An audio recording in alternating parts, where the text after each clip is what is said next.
Pour ouvrir un nouveau mois rempli de grâce abondante, les précieux participants du FIAD Boinko se sont regroupés dans la salle de restauration des ambassadeurs du développement ce vendredi 3 octobre 2025. Sous la houlette du coach Kofi Joseph Akpovo, premier conseiller spécial du nouveau comité directeur du FIAD Boinko, les soirées a démarré par l'hymne et le credo FIAD entonné par les princesses Otepo Josiane et Fifamé Marie Trinité. Enfant du Bénin debout, je m'engage à oublier les erreurs passées, I commit myself. to deploy devote myself. Les participants ont ensuite été chaleureusement installés grâce au décret de bienvenue du coach Virgile Charlemagne Huehu, animateur d'ONG. Tous autant que vous êtes, aucun de vous n'a dormi dans cette salle ici, donc vous avez tous quitté ailleurs. C'est normal que je vous décrète la bienvenue. Soyez la bienvenue aussi. Et quoi, le Kodali et la Tiermé. Sur ce, je vous dis maintenant de vous asseoir confortablement et soyez à l'aise pour la suite. Nous sommes ensemble pour tout y gagner maintenant et toujours. La rubrique des exhortations a aussitôt été ouverte avec la première thématique intitulée « Cherchez Dieu et l'argent vous suivra » développée par le prince Bebudo Aicheme, biologiste de formation. Chercher Dieu veut dire dépendre de lui, reconnaître que c'est lui qui donne la force, la sagesse et les opportunités pour prospérer. Lorsqu'un entrepreneur, un commerçant, un travailleur ou un investisseur cherche Dieu sincèrement, Dieu lui donne la sagesse d'être créatif dans ses activités. Dieu ouvre les portes des bonnes opportunités vers lui. Celui qui cherche Dieu travaille avec excellence et Dieu attire les bonnes personnes vers lui. Il fut suivi du prince Yannick Agbidinuku, promoteur des jeux naturels, qui a décortiqué la deuxième exhortation titrée « Le chômage n'est qu'une démission intérieure ». Le chômage n'est qu'une réalité relative et que chacun gère la perception de sa réalité en fonction de son mental. Être en cessation d'activité ne veut pas dire ne plus être dans aucune activité.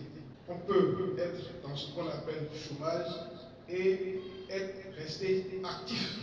Donc le chômage n'est pas une fatalité, cela peut représenter une opportunité.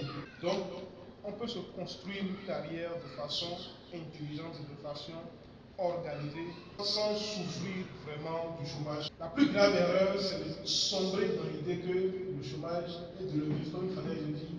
Malheureusement, ça arrive. Il y a des gens qui se suicident pour ça. Il y a des gens qui dépriment pour ça. Et en tant qu'élus de Dieu, c'est une situation que nous ne devons jamais laisser nous arriver parce que le Seigneur reste là. La troisième exhortation articulée autour du bonheur conjugal a été conduite par le maître de cérémonie de la soirée, le coach Kofi Joseph Akpovo, sur le thème « Le couple heureux se nourrit de gratitude ». Le couple véritablement heureux n'est pas celui qui ne reconnaît jamais de défi, mais celui qui choisit chaque jour de cultiver la gratitude. La gratitude est ce regard bienveillant qui voit l'autre comme un cadeau et non comme un dû. Elle transforme les petits gestes ordinaires en grandes preuves d'amour. Là où la critique détruit, gratitude pratique. Un couple qui se nourrit de gratitude vit dans la joie, mais au cœur des tempêtes, car il choisit de célébrer ce qui unit au lieu de s'attarder sur ce qui divise. Vint ensuite à l'instant Showtime. Juste après la quatrième intervention qui a été brillamment développée par le coach Denis Kenom, technicien industriel en mécanique générale. Le coaching, dans son essence, se définit comme un accompagnement méthodique visant à libérer le potentiel d'un individu ou d'une organisation afin de favoriser l'atteinte d'objectifs concrets et mesurables.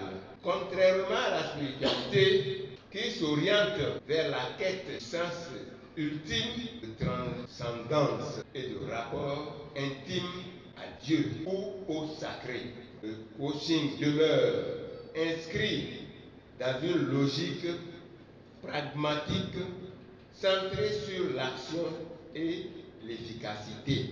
Le coaching n'est pas spirituel. Il se veut une science de l'accompagnement orientée vers la performance. Confondre ces deux registres reviendrait à nier la spécificité de chacun. S'en est suivi la rubrique de l'appel à contribution assurée par le coach Virgile Charlemagne Wéhou, enseignant. La générosité consiste maintenant à pouvoir agir, à donner, à poser, à mettre de l'argent dans l'enveloppe en lieu de place de la situation qui te préoccupe, qui te tracasse. Et en conséquence, le retour est là immédiat. Oui, parce que Dieu dit, si toi tu m'envoies ça une fois, moi je vais te le multiplier par 7 et te le renvoyer. Alors, le moment est venu maintenant pour pouvoir mettre Dieu à l'épreuve. Pour renforcer leur énergie positive, les participants ont été conduits dans une dynamique séance de programmation par le coach Mériac Adipeto, stagiaire au FIAD à Bohincan. Cette soirée transformatrice s'est conclue autour d'un dîner partagé en toute convivialité, laissant les participants satisfaits et comblés par cette rencontre.